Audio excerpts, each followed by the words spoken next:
છોટાઉદેપુર જિલ્લા વહીવટીતંત્ર દ્વારા નેશનલ સ્પોર્ટ્સ ડે અંતર્ગત સન્ડે ઓન સાયકલ રેલીનું આયોજન કરાયું હતું।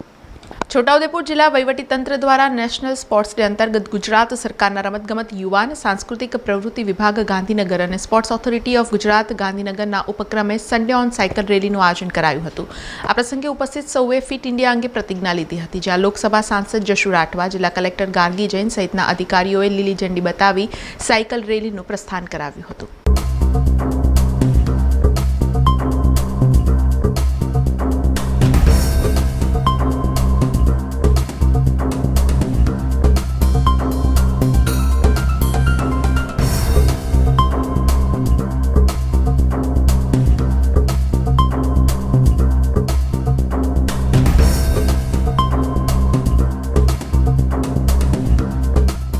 સમાચારોના સતત અપડેટ માટે TNN ન્યૂઝને YouTube પર સબસ્ક્રાઇબ કરી બેલ આઇકોન પ્રેસ કરો અને અમારી સાથે જોડાયેલા રહો Facebook, Instagram અને Twitter ઉપર।